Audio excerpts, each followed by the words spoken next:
dear students, there are hundreds of students who I have come across during my entire IELTS teaching career, and they have many myths in their minds. For example, they say if the IELTS, academic IELTS and general training exam is conducted on the same day, the listening is easier. And some say when they have a native like accent in case of their speaking, this leads to a higher band scores.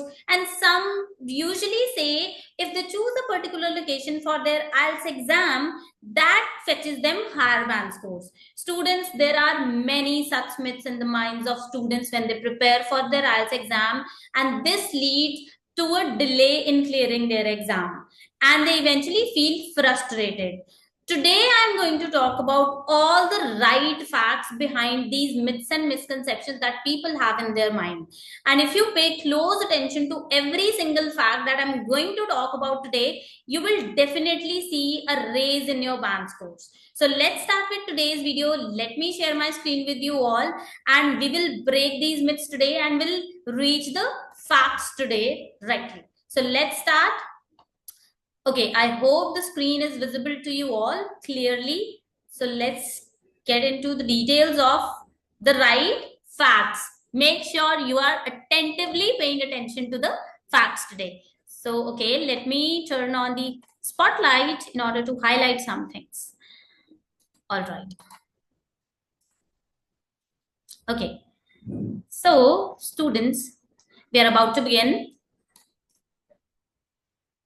All right, myths and misconceptions about IELTS and its scoring. Okay. So the very first myth that we have is, all right, the first one is taking exam at a particular location will increase band scores. This is commonly seen among many students. I have taught inside the classrooms, and people often used to say that I want to give my exam in Moga, in Firozpur, because they think that the people from that area, when they'll be appearing for their exam with the people who are coming from cities or towns, there is a tendency that the people coming from towns and cities would have better English proficiency. Students, there is no such thing, or nothing is justified there, because Cambridge University has set an evaluation criteria on the basis of which the examiners are trained to evaluate students' exam. There is nothing like that your location has some effect on your exams difficulty level, or there will be easier exam there, or you will be compared to the other students who are appearing for their IELTS exam there. There's nothing like that. Make sure you are closely paying attention to the evaluation criteria that are followed, because the examiner is only going to pay attention those band descriptors, band calculator, and the rules and regulations that have been set by the Cambridge University. Make sure you are not falling for these myths that are there in the minds of other people, and they are talking about it to you and you are following it blindly. Don't follow this myth, because location has nothing to do with your band scores, not at all. Your evaluation will be done on the basis of the rules and evaluation criteria of Cambridge University. All right, I hope you are not paying attention to this location based myth that people have in their mind. Now, moving on to the myth number 2, it is people say you are supposed to use uncommon words and complex sentence structures only if you want to score higher bands in your writing and speaking. Students, okay, grammar and vocabulary are counted in your final band scores, but that doesn't mean that you are only paying attention to these two parameters that they have in their band descriptors, because band descriptors have other parameters as well. For example, how logically your ideas are connected, how you have organized your ideas throughout your task 1 or task 2. It should make sense by getting connected to each other. Your sentences should be connected, your ideas should be connected. There should be a progression in the way you are writing something. It's not just the vocabulary and grammar. Some people might have a very good vocabulary level and grammatically they are very sound, but if they are not, addressing the question properly, they're not talking about what has been asked in the question, they won't get higher band scores. You are supposed to pay attention to all the four parameters that are there in your band descriptors. You can see other videos, you will definitely get what you have to do in terms of band descriptor, because in case of speaking, apart from your vocabulary and grammar, there are other two parameters. One is pronunciation and another one is fluency and coherence. Your grammar and vocabulary is 50% of your total score, and your pronunciation and your fluency and coherence is other 50% of your total band score that is evaluated in your finals. So you have to pay attention to other two parameters as well, because with 50% you're not going to get higher band scores. Okay, and in the same way, your writing task 1 and 2 has other parameters. Writing task 2 has, apart from grammar and vocabulary, there is coherence and cohesion, and another factor is task response. And in case of task 1, there is task achievement in place of task response. So you have to pay attention to every single parameter if you want to score a good band score in your writing or your speaking. Okay, students, so I hope you are not just paying attention to using those, highly uncommon words, or just paying attention to the complex structures. What if you are not framing the right complex structure at right place? What if the context that you are using for your vocabulary is incorrect? Right? Sometimes I have seen students copying words from, newspapers or articles or somewhere else. They just directly write those words in their writing, but they don't fit in the topic they have decided it to put in. That somehow messes it up, and this ultimately leads to a lower band score, because you are not appropriately using it. You might just have crammed it. Right? Another thing is, the task is not just about sometimes what happens is students directly put a word on Google and they see multiple words that are shown as synonyms. Students, you are not supposed to directly put a word in place of other. You have to see if the word you are going to put in place of the other word, is it collocating in the sentence, or is it suitable for the topic that you are choosing? Right? So don't just directly look for synonyms on Google. Make sure you know how to fit it into a sentence. Okay, you have to pay attention to these things. You might think this is not the case, but this is the case, students. Examiner looks for every single thing, because they are checking your English proficiency skills, so they need to see that proficiency in your tasks or your speaking. Okay, now moving on to the myth number 3. Myth number 3 is, people say it is very difficult to improve band scores. And they think, sometimes I have seen students, they say, ma'am, I'm not going to get enough band scores because I think it's not going to improve. This, I understand that people, at one point, people feel frustrated when they keep on doing one or the other thing again and again. But students, somebody had rightly said it, nothing is impossible. That means there is a possibility of improving your scores. What you just have to do is, you need to be consistently getting the right guidance and working on the weak areas or the root cause of your problem that you have identified, or your mentor or tutor have identified. Okay, so you have to pay attention to your weak areas, then look for the root cause. What is the underlying reason behind that problem? Then you need to get the right feedback and guidance from your tutor or the person who's teaching you, and consistently work on that. You will see a band score, a raise in your band score. I can assure you that people, when consistently do something, somebody has said other thing as well, like consistency is the key.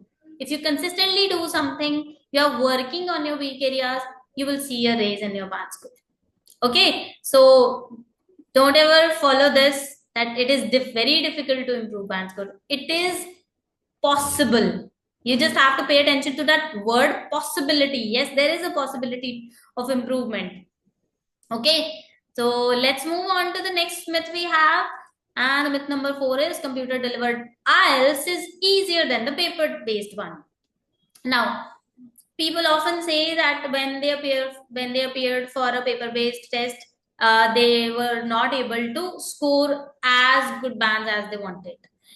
But when they appeared for a computer delivered test, there was a raise in their band score.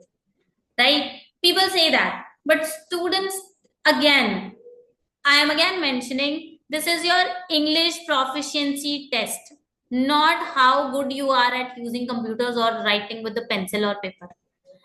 Right? So make sure, see, what happens is that it's just a personal choice how somebody wants to give a test. Sometimes I have seen people who are employed somewhere, and they might have been working on the computers for too long, and they are not in the habit of writing every day now, so they often choose for computer delivered tests. That's the only reason. I have never seen anybody saying, or like actually happening. I have never seen this happening anywhere, that the computer delivered test is easier. The test is same, whether it's paper based or computer delivered. The test's difficulty level or the level is generally same.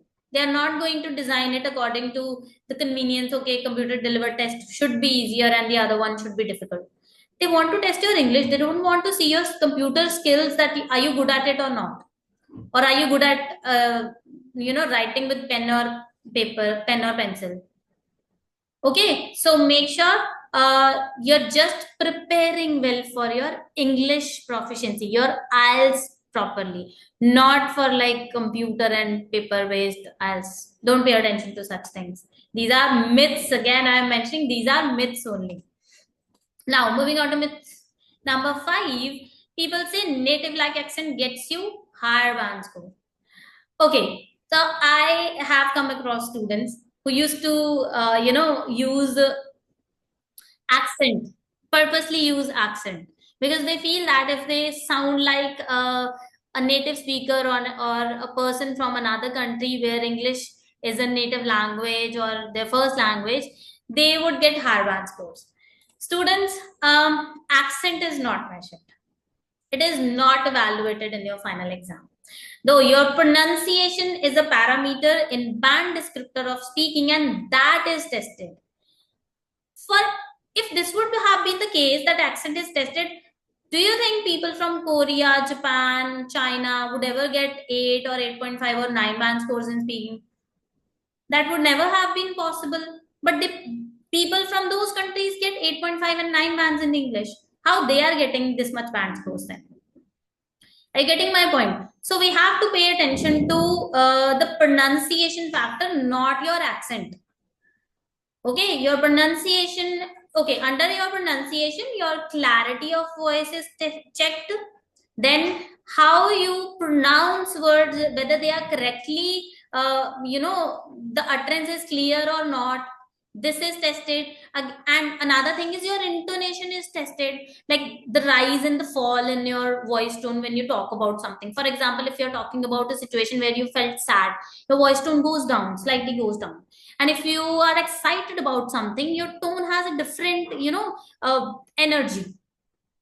And when you are in rage, you are furious, there is a difference in the intonation that we use when we talk to somebody and we are feeling angry, right? So there is difference. So these things are tested or checked by in your under your pronunciation factor, not your accent. Okay, so accent is not measured, students. Okay, so don't just pay attention to accent. You might have been using accent throughout your speaking, but it is not measured. Okay, so next myth we have is, it says you need to use highly uncommon vocab to get higher band scores. What if you are not using it rightly? Right? Sometimes people do that. Again, I am mentioning it again. People usually use highly uncommon vocab, and again, ultimately it backfires. It backfires in the way that they are not using the right word at the right place. Right? So, for example, if you are talking about manufacturing of, for example, mobile, can you say now manufacturing is something you are making, and in case of cooking, you are making something. But for cooking, we use preparation of food. For devices, we use manufacturing. So there is difference. We cannot use them one or the other way because they do not follow it with the situation. You cannot see manufacturing of food. You cannot manufacture your vegetables, right? So there is difference. You have to pay attention to how you are using a word in your writing or your speaking. It's not just about using highly uncommon vocab. Using it rightly is also something important in your IELTS. Now, another thing they are saying is it is very important to use vocabulary effectively to convey your ideas accurately and clearly. If you don't know that the word you are going to use is right or wrong, avoid using it. In place of that, use a simple word instead. That may, somehow make your writing better or reduce the chances of making mistakes. Okay. Now, myth number 7. It says fluency means speaking fast. The biggest myth in case of speaking I have heard among students, okay, speak fast, you will get higher band scores. No, you might have seen people from English speaking countries speaking very calmly. They speak very slowly and very calmly. So do you think they will get lower band scores for that because they are speaking slowly? No, because fluency is not speaking fast. Fluency is basically an uninterrupted flow of speech, like a natural one, with natural pauses. Wherever there is comma or full stop, there should be a microsecond pause, right? Or it is like you're not repeating things again and again. You're not hesitating. You're sure about the words, the grammar, or the other things, right? So it's not about talking or speaking fast. It's about speaking confidently without repetition, self correction, or hesitation. And your ideas should be connected. That is fluency. Okay. And even they themselves say speak at a natural pace and key also take pauses where necessary, because otherwise the person who's listening to you might not be able to understand what you are saying. Your speech would be connected to each other. Your one sentence, if you have a full stop when you are writing, you're just connecting the whole sentence, the next sentence as well. That might confuse the other person about the idea that you are trying to deliver, right? So make sure you are not comparing fluency with the speed that you have in your speech. Okay. Now, myth number 8. Myth number 8 says longer essays mean higher band scores. No, this is wrong, because your the length of your essay or your task one has nothing, or there is no relation of a lengthy essay and band scores. No, the the Cambridge University has set a rule that you have to write 250 words in case of task 2, and minimum you have to write 150 words in case of task 1. Though they have not given an upper bar, but students, if you write longer essays, you might spend a lot more time on one task, and you might not have enough time left for your other task. So you need to see that you are clearly addressing the question and you have given examples to prove your point. Don't try to write more than required.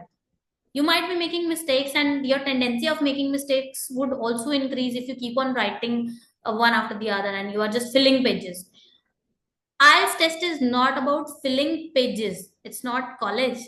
It's not about filling pages. It's about addressing the question's demand, supporting your point, giving your opinion clearly fast, and your ideas should be connected to each other and should make a logical sense. This is required by the examiner, and with the right word choice along with some good command on grammar. So don't pay attention to the length. Don't try to write more and more.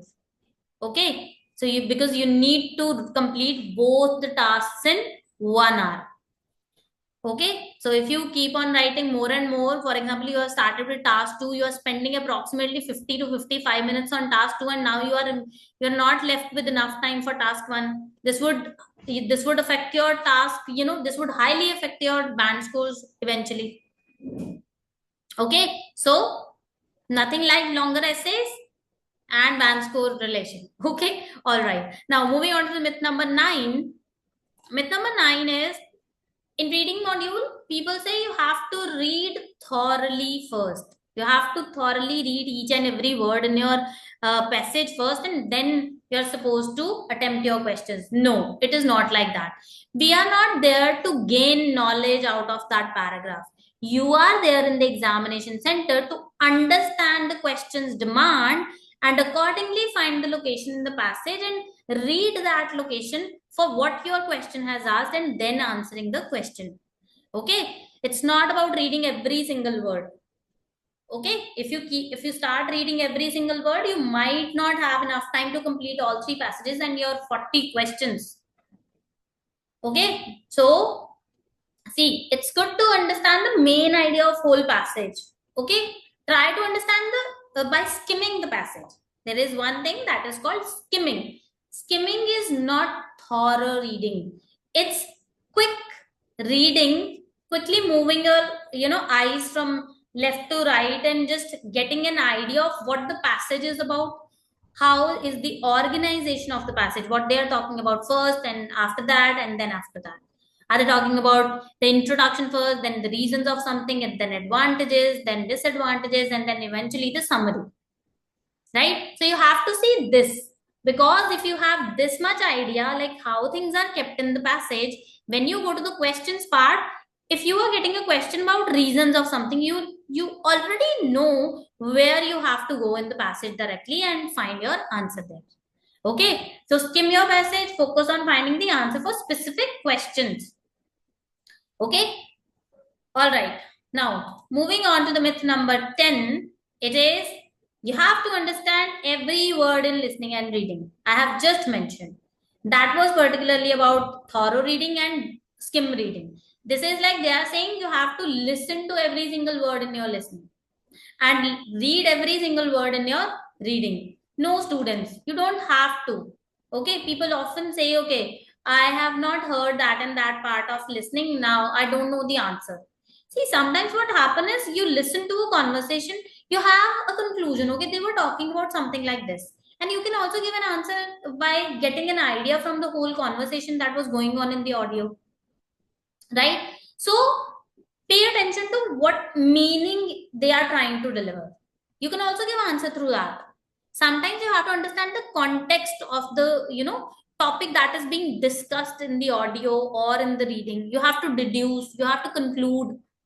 Okay, so it is not important to listen to every single word, but make sure you are paying attention to the right answer, that where they are going to talk about something and there your answer might lie.